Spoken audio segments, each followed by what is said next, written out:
are on the record in Ball County case number 18 CR 2003, People of the State of Colorado versus Christopher Lee Watts. If I can please have the parties identify themselves for the record. Your Honor, Michael Burke, Steve Wren, and Patrick Roach, appearing on behalf of the people also seated with us at the council table is Detective Dave Baumel from the Frederick Police Department. Thank you. Your Honor, John Walsh and Catherine Harold on behalf of Mr. Watts. Thank you. Mr. Rourke, did you want to make a record regarding compliance with the Victims' Rights Act? Your Honor, I will. Your Honor, present in the courtroom are Frank Ruzek, Sandy Ruzek, and Frank Ruzek Jr. They are Shanann's mom, dad, and brother. They have been fully advised of the nature of the proceedings today. Also, based upon the order that the court entered last week, I can tell the court that Mr. and Cindy Watts are present in the courtroom as well. They've also had opportunity to meet with representatives from my office over the weekend to discuss the nature of the hearing today. I believe that we are fully in compliance with the Victims' Rights Act. Thank you. So what I would like to do is explain the procedures that we're going to use regarding the sentencing hearing. Let me first say that I realize that the sentencing hearing is emotional for many of us. And I expect that your behavior in the courtroom, both in this courtroom and the overflow courtroom, is appropriate. If the court determines that your demeanor and behavior while in the courtroom during the hearing is not appropriate, I have advised the deputies that I will be asking you to be escorted out of the courtroom. So please be mindful of your demeanor during the sentencing hearing. Also, as a reminder, all electronic devices must be turned off. The only electronic devices that I have authorized to be used are those through the expanded media coverage order.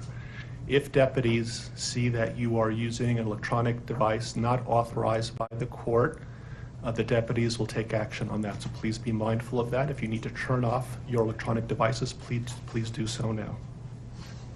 So these are the procedures that we are going to use for the sentencing hearing. First, the prosecution will have an opportunity to present evidence. Once the prosecution finishes, the defense will have an opportunity to present evidence.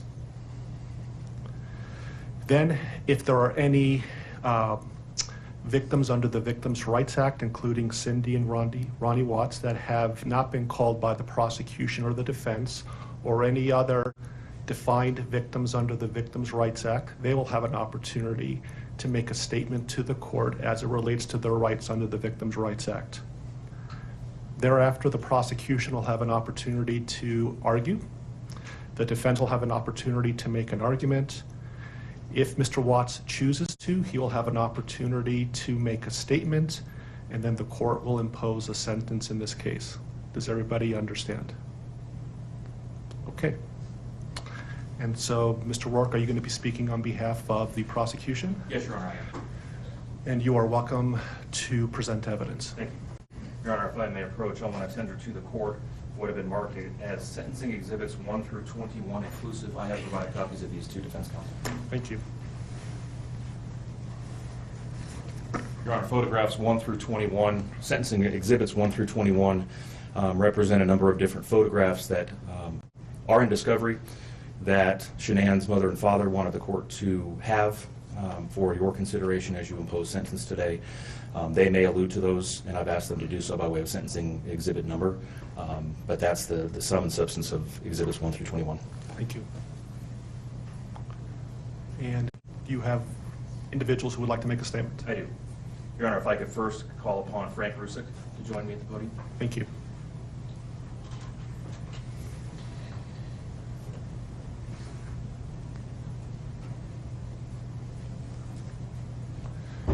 Good morning, Mr. Ruzek.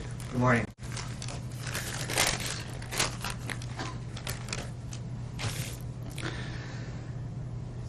What I'd like to say to the courts that Shannon, Bella, and Nico are loving, caring people. They love life. They love being around people who love them. They always had good times. This is the first time they went to the beach this year, and they loved it. But God only knows what happened that night. Life will never be the same without Shannon, Bella, and Celeste and Nico. Had all their lives to live. They were taken by a heartless one. This is the heartless one, the evil monster, who dare you take the lives of my daughter Shannon, Bella, Celeste, and Nico.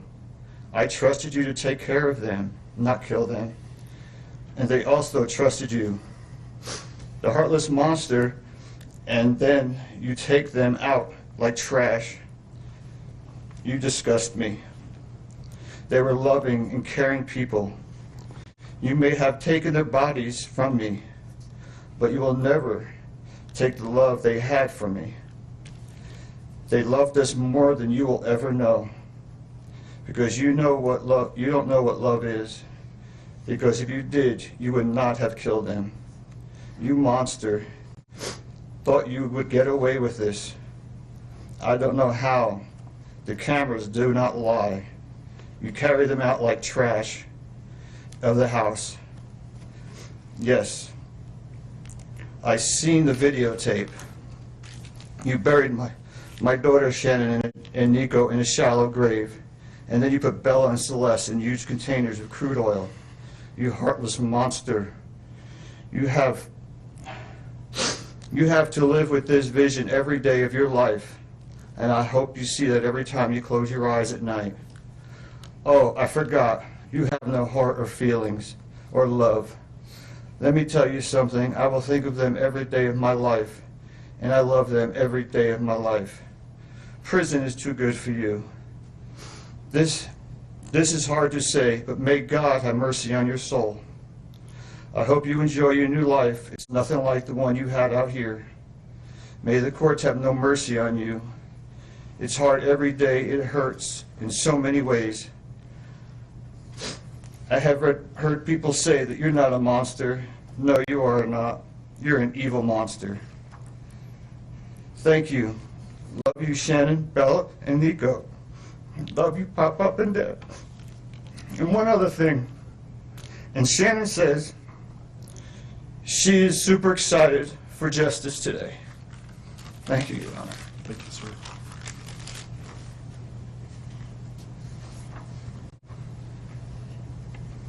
Then I have just one moment. Sure.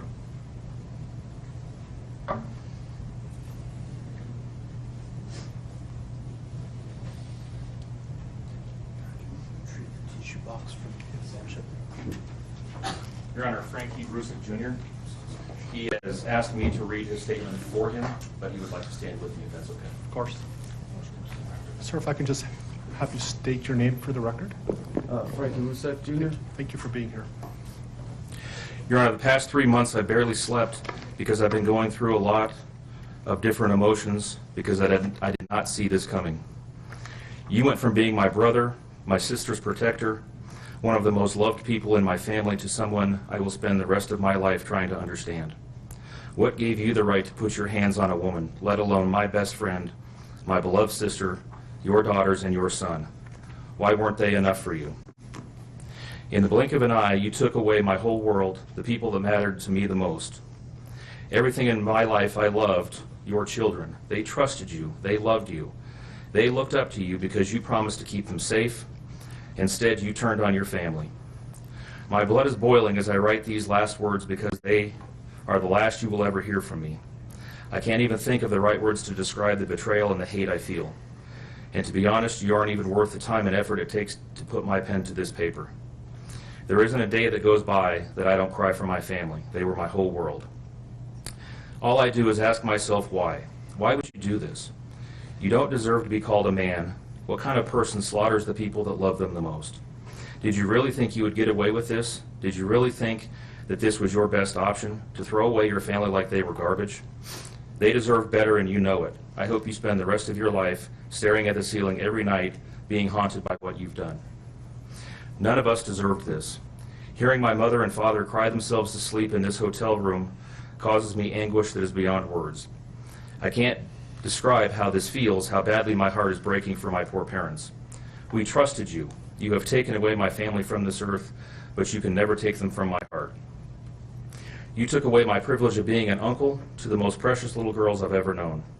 I will never hear the words Uncle Frankie again, but you will never be called Dad again either. You'll never be able to put your hands on another woman, let alone my best friend, my beloved sister, and your son. I just can't comprehend how they weren't enough for you. Shanann, Bella, and Cece loved you more than anyone. You were their hero. How could you destroy the people who loved them the most? I pray that you never have a moment's peace or a good night's rest in the cage you'll spend every day of your life in. A cage you are privileged to live in because my family isn't evil like you. We begged the district attorney to spare your life because despite everything, we believe that no one has the right to take the life of another, even someone like you. I feel sorry for your family. I know the pain that they must feel knowing that they can't hug you, because that's how my mother, father, and I feel every time we cry for our family. Nothing hurts more than watching or hearing my family weep for their loved ones. I just wish that I could tell that you would tell the truth, but I know that that is asking for more than you are capable of. I stayed up all night writing this statement. I don't sleep because of you. My life will never be the same because of you, but at least my conscience is clear. I get to live free, but I can't say the same for you. I haven't slept in 2 days because I've been anxiously waiting for this moment, the moment I get to tell you how I feel, how this has affected my family and I. My family and I can finally grieve after today. If anything, we will come out of this stronger today than we were before, and we will continue to pray for your family. Sincerely, Frankie Ruzek. Thank you, Mr. Ruzek.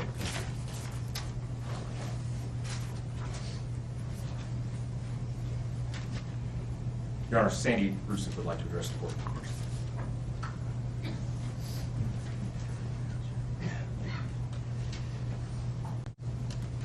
Good morning.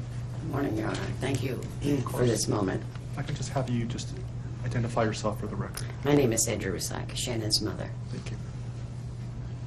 I wanted to say thank you for this moment.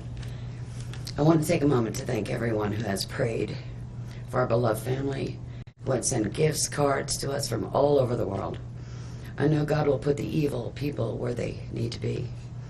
I also want to take the time to thank the town of Frederick, Greeley, FBI, the DA's office, the CBI, for exceptional work. We thank Nicole Atkinson, Shannon's neighbor, Nathan, and his family. To me, they're our heroes. They really are. God bless. God makes no mistakes on who he puts in your life. Marriage is about love, trust, and friendship and unity. We marry for sickness and health, to death do us part. Our daughter Shannon loved you with all of her heart. Your children loved you to the moon and back. Shannon's family was her world. Shannon put a crown on your head. But unfortunately, the day that you took their life, God removed that crown. We loved you like a son. We trusted you. Your faithful wife trusted you. Your children adored you, and they also trusted you. Your daughter Bella Marie sang a song proudly. And I don't know if you got to see it, but it was, "Daddy, you're my hero." I have no idea who gave you the right to take their lives.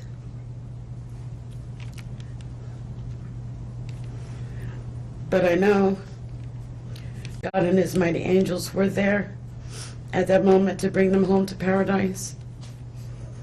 God gives us free will. So not only did you take the family of four, your family of four, you took your own life. I want the world to know that our daughter and her children were so loved by us. They will always be protected by God and his mighty angels. I didn't want death for you because that's not my right. Your life is between you and God now, and I pray that he has mercy for you. From Shannon's mother, Bella Marie, Celeste Catherine, and Nico Lee's Nana. Thank you, Your Honor.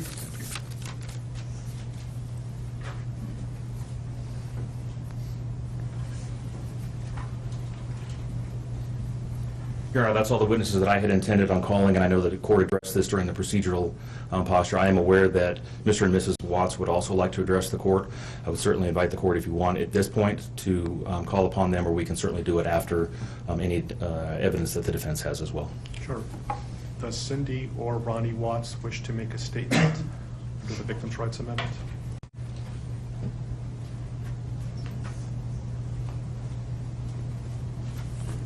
Good morning, are you Ms. Powers? Good morning, Your Honor. And if I can have you folks introduce yourself for the record.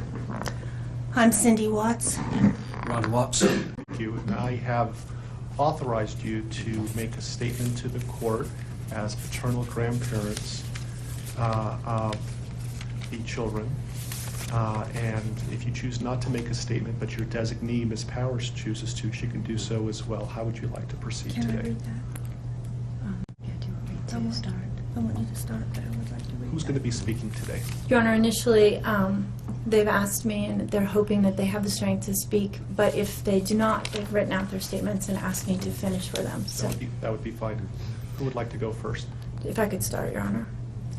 On behalf of the Watts, Your Honor, and to the community, we thank you for the opportunity and the recognition under the Victim Bill of Rights. We come today as the grandparents and the parent of the daughter and children whose life was taken in this case.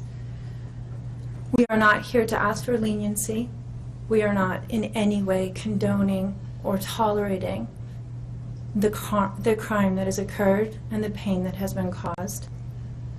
We join in our daughter-in-law and grandchildren's family in saying this should never have happened. This is not condonable. This is something that we will never get over. We appreciate the consideration that everyone has paid, most especially the families that have lost everyone. We appreciate that they begged for Christopher's life. We agree and echo what they have said, that it is not his place to take anyone's life, nor would it be our place as a community to take his life. So we thank you for the opportunity and for every consideration and effort that's been put out. The prosecution in this case has in fact respected the Victim Bill of Rights. They took the time to explain that the information that my clients had at the time that they were interviewed was not correct. They were misinformed. They were searching for answers. They were not intending to cause any pain to anyone. And they appreciate that the prosecution answered their questions and gave them the time and the respect and the consideration so that they could tell this court and everyone in this community that the interview content was not their message, that they accept that their son has done this, that they accept that he chose to plead guilty, that he sought and requested their consent and agreement for a life sentence. They appreciate that he is given the opportunity to serve that life sentence. It is his responsibility, it is his sentence, and it is not enough to make up for what has done. We understand and we join the family in that we have questions. We don't know how such a thing could possibly happen, or that a man that was responsible for raising his children and protecting his wife would take the steps that he did, and that he would disregard their bodies and the love that he had for them and they had for him and everyone else, and take the gestures and put this community through the investigation and the discovery and the responsibility of bringing justice. We do not understand that. We do not think it was appropriate. We cannot begin to think that an explanation will ever justify it.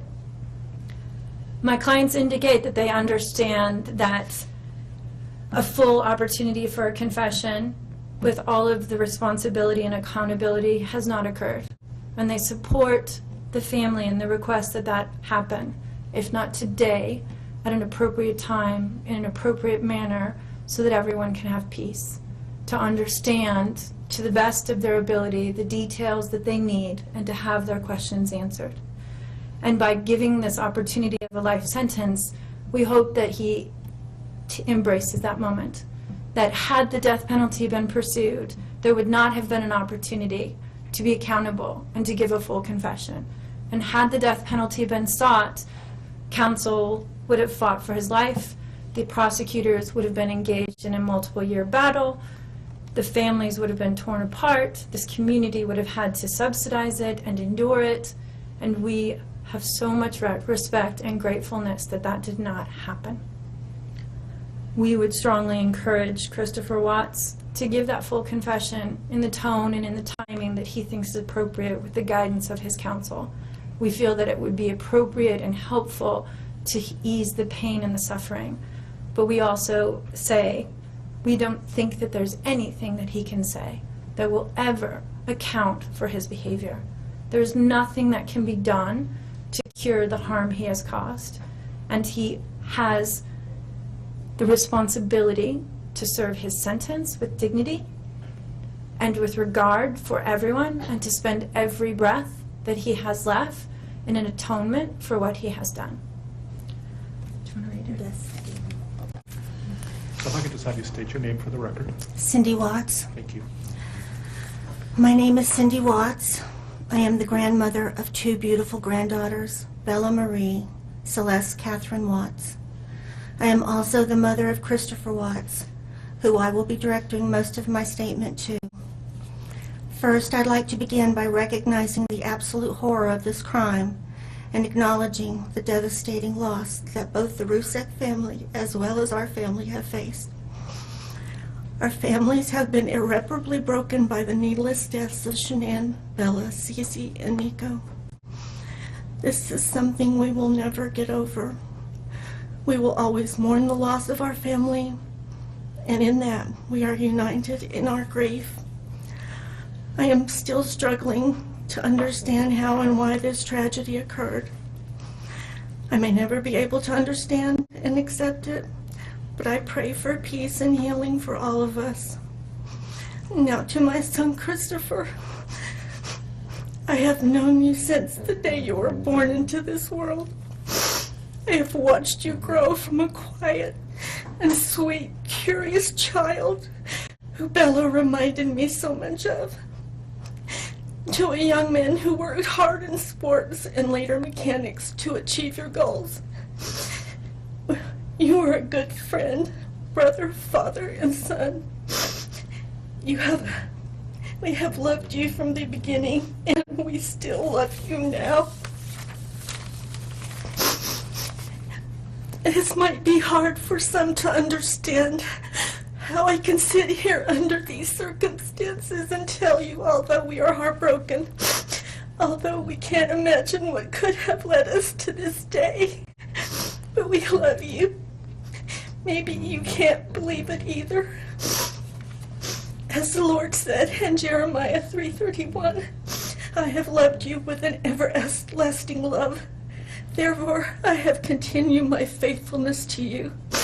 And you, as your mother, Chris, I have always loved you, and I still do.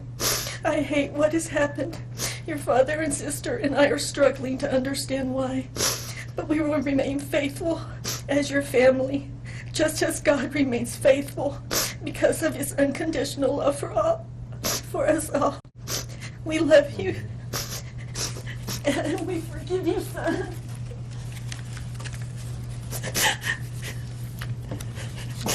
Thank you. Judge, if I could read Mr. Watts' statement. Yes. My name is Ronnie Watts, and I am the grandfather of Bella, Celeste, Nico Watts, and I am the father of Shannon. I am the father of Christopher Watts as well. And one of the most important things I've done in my life is to raise my children and to watch as they started their own families. I spent many years coaching Little League and talking to my son, taking him to the races, and sharing my love and knowledge of cars with him. He was just as involved with his girls. I believe he loves his girls. I know he does. This tragedy has impacted my family in so many ways. Beyond losing my precious grandchildren, our beloved daughter-in-law, we are forced to question everything. We still don't have all the answers, and I hope one day, Christopher, you can help us. Chris, I want to talk to you as a father and son. You are here today accepting responsibility, but I want to tell you this now. I love you. Nothing will ever change that, and I want you to find peace, and today is your first step. The Bible says if we confess our sins, God is faithful and just and will forgive us. Chris, I forgive you, and your sister forgives you, and we will never abandon you, and we love you. Dad. Judge, thank you for the opportunity to address the court.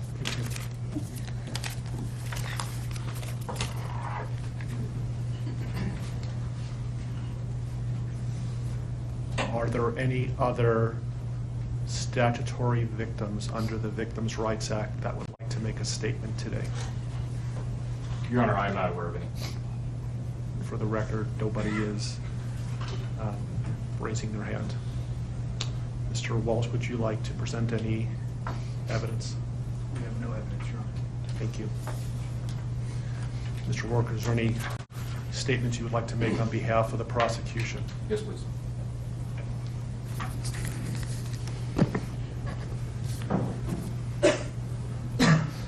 Your Honor, there are no words to adequately describe the unimaginable tragedy that brings us before this court today. By my comments, I'm not even going to try to express the horror, the pain, or the suffering that the defendant has caused to these families, to this community, and to all who were a part of this investigation. However, I do want to spend a few minutes sharing with the court the details of the crime, as so far you've only had an opportunity to review the affidavit and a few facts here and there that have been offered to the court in the motions and pleadings that have been filed. The questions that have screamed out to anyone who will listen since August 13th of 2018 are why and how? Why did this have to happen? How could a seemingly normal husband and father annihilate his entire family? For what? These are the questions that only one individual in this courtroom or on this planet knows the answers to. I fully expect we will not receive the answers to these questions today, nor will we at any point in the future. I don't expect that he will ever tell the truth about what truly happened or why.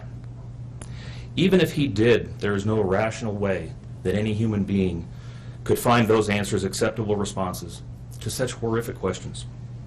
The best we can do is try to piece together some kind of understanding from the evidence that is available to us. And the evidence tells us this: the defendant coldly and deliberately ended 4 lives. Not in a fit of rage, not by way of accident, but in a calculated and sickening manner. Shanann was 34 years old. She had married the defendant in November of 2012. Over the weekend leading up to August 13th, she had been at a work conference in Phoenix, Arizona, and returned home in the early morning hours of August 13th. We know that she got home about 1:45 in the morning. The doorbell camera on their home shows her arriving back home from the airport. Shortly thereafter, at least according to the defendant, they had what he referred to as an emotional conversation about the state of their marriage and about what their lives would look like going forward. What was said during that emotional conversation, only he knows. What we do know is that shortly after that, the defendant strangled her to death with his own hands. We know that he slowly took her life the morning of August 13th. We know that this was not done in an uncontrolled, vengeful manner that he tried to describe to agents from CBI and the FBI. If that were the case, you would expect to see vicious, horrible bruising about her neck, shoulders, and face. You would expect to see the hyoid bone in her neck broken. You would expect to see some kind of defensive wounds on his body as she struggled and fought for her own life. None of those are present. The only injuries that were on Shanann's body were one set of finger or bruising, what appeared to be fingernail or finger mark bruising to the right side of her neck. We know that our experts will tell us that it takes 2 to 4 minutes to strangle someone to death manually with their own hands. The horror that she felt as the man that she loved wrapped his hands around her throat and choked the life out of her must have been unimaginable. Even worse, what must Bella, age 4, and Celeste, age 3, must have experienced or thought as their father, the one man on this planet who was supposed to nurture and protect them, was snuffing out their lives. They both died from smothering. Let me say that again. The man seated to my right smothered his daughters. Why? Imagine the horror in Bella's mind as her father took her last breaths away. Your Honor, understand very clearly, Bella fought back for her life. The frenulum, the connective tissue between her upper lip and her gum, had a centimeter and a half laceration. She bit her tongue multiple times before she died. She fought back for her life as her father smothered her. Celeste had no such injuries. In fact, she had no external injuries at all. But according to the medical examiner, she was smothered nonetheless. The defendant then methodically and calmly loaded their bodies into his work truck, not in a hasty or disorganized way.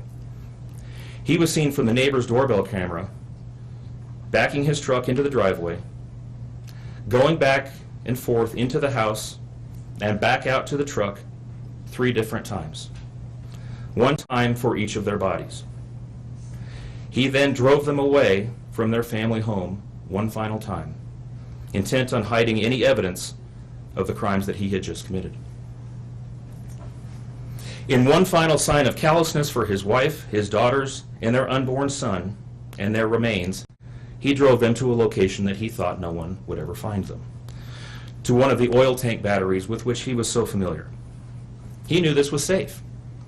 He had texted a coworker the night before saying, "I'll head out to that site. I'll take care of it." He had carefully ensured that he would be alone in the middle of the plains to secrete away the remains of his family in a place that he hoped they would never be found. In 1 final measure of disrespect for the family he once had, he ensured that they would not be together, even in death, or so he thought.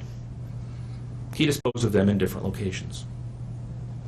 He buried Shanann and Nico in a shallow grave away from the oil tanks. Bella and Celeste were thrown away in the oil tanks at this facility. Different tanks, so these little girls wouldn't be together in death. Imagine this, Your Honor. This defendant took those little girls and put them through a hatch at the top of an oil tank, 8 inches in diameter. Bella had scratches on her left buttocks from being shoved through this hole. A tuft of blonde hair was found on the edge of one of these hatches. The defendant told investigators that Bella's tank seemed emptier than CC's because of the sound that the splashes made. These were his daughters. Significantly, when his co-workers arrived at the tank battery later that morning, to a person, they all described him as acting completely normally. It was a normal workday, even while his daughters sank in the oil and water not far away from him. And then his efforts at deception truly began. We've all seen the emotionless interviews that the defendant gives to the local media asking for help in locating his family. We watched as he claimed that the house was empty without them, and that he hoped that they were somewhere safe, and that he just wanted them to come home. He told investigators that they were at home sleeping when he left for work that morning, and that Shanann had told him that she was taking the girls to a friend's house for the day. What is striking about this case, Your Honor, beyond the horrors that I've already described to you, is the number of collateral victims that he created by his actions. While he stood in front of TV cameras asking for the safe return of his family, scores of law enforcement officers, neighbors, Friends and family scoured the area,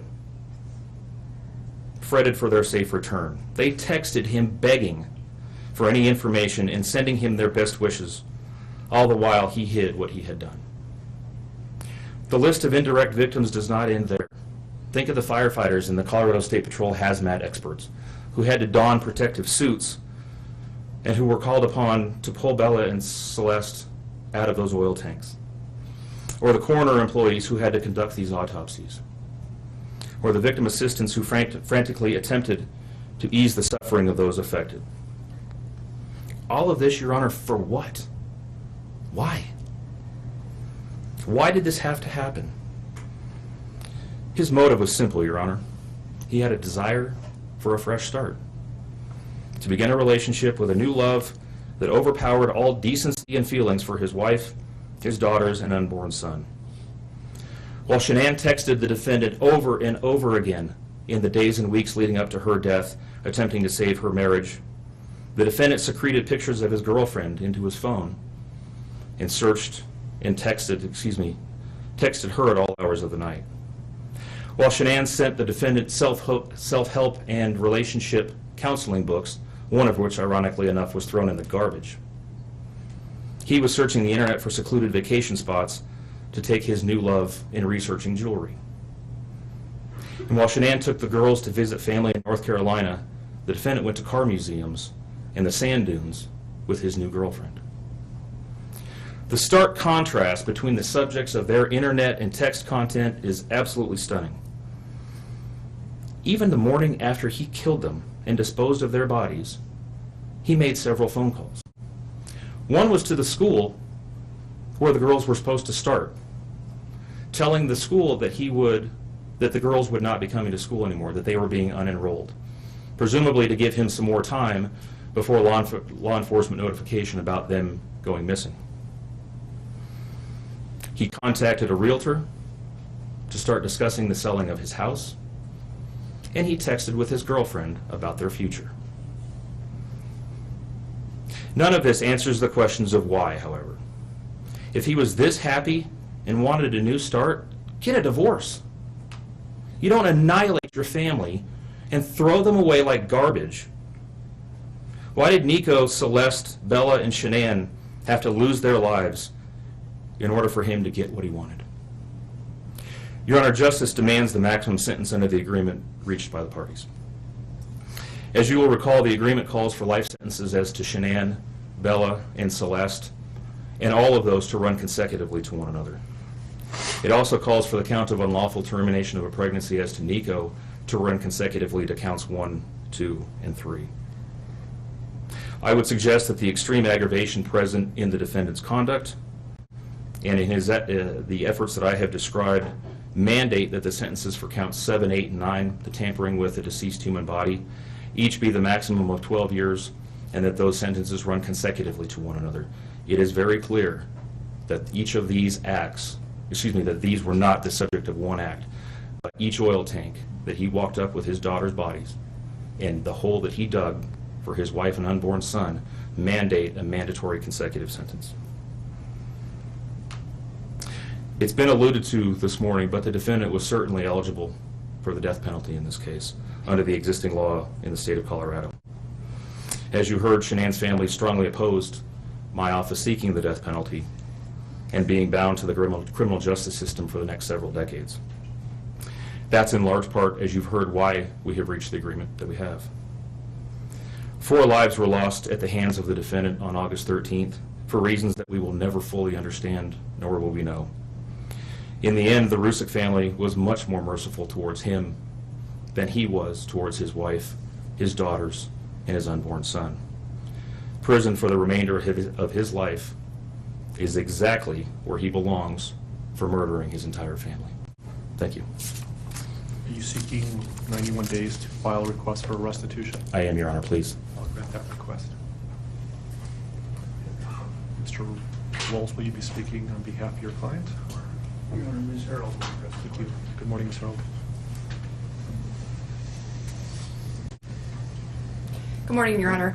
Mr. Watts has asked us to share this morning that he is devastated by all of this And although he understands that words are hollow at this point, he is sincerely sorry for all of this. Thank you. Thank you.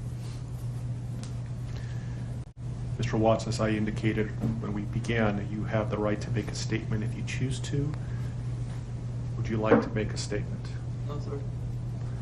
Thank you. So the court has considered the arguments made by the attorneys. The court has considered the statements made by the victims in this case. The court's going to find that the plea agreement is fair and reasonable under the circumstances. I want to acknowledge the Ruzek family as well as the Watts family that showing mercy on Mr. Watts is understood, and I respect that decision to request that the district attorney not seek the death penalty in this case. And so the court is going to accept this plea bargain under the circumstances. Words that come to mind when I hear the evidence in this case are a senseless crime and the viciousness of the crime. And equally aggravating in this court's determination is the despicable act of disposing of the bodies in the manner in which they were done in this case. I've been a judicial officer now for starting my 17th year, and I could objectively say that this is perhaps the most inhumane and vicious crime that I have handled out of the thousands of cases that I have seen.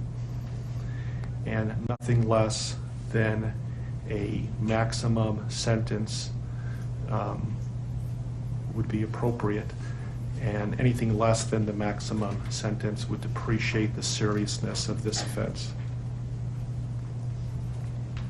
So the court is going to sentence Mr. Watts as follows. With regard to count number 1, murder in the first degree as it relates to Shanann Watts, the court is going to sentence you, sir, to a life sentence in the Colorado Department of Corrections, followed, with no possibility of parole. And that is going to run consecutively to all but counts 3 and 4. With regard to count 2, as it relates to murder in the first degree with Bella, the court is going to sentence you to life in the Colorado Department of Corrections with no possibility of parole. With regard to count number 3, the court is going to sentence you as it relates to Celeste to life in the Colorado Department of Corrections with no possibility of parole. With regard to counts 4 and 5 relating to Bella and Celeste as a different theory of first-degree murder, the court is going to sentence you to life in the Colorado Department of Corrections, and legally those sentences must run concurrently as a different theory of first-degree murder. Recognizing the unlawful termination of pregnancy for the unborn child that has been named Nico, the court absolutely believes that the maximum sentence of 48 years would be appropriate to run consecutive to the other charges, with an additional mandatory parole period of 3 years as set forth by statute. With regard to count number 7, as it relates to tampering with a deceased body, as well as counts 8 and 9, each a class 3 felony, the court is going to impose a maximum sentence of 12 years each for those counts to run consecutively to the other counts.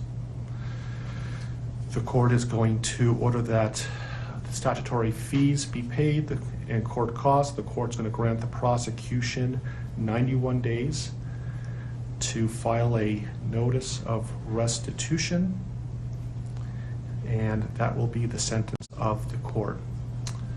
We will shortly be in recess. I would respectfully ask the parties that you remain in your seat. There is a plan by the deputies on allowing people to exit the courtroom, so please remain seated until you are authorized to leave the courtroom based on the direction of the deputies. Deputies, I would respectfully ask that you take this defendant into custody and have him serve the rest of his life in the Department of Corrections. We are in recess.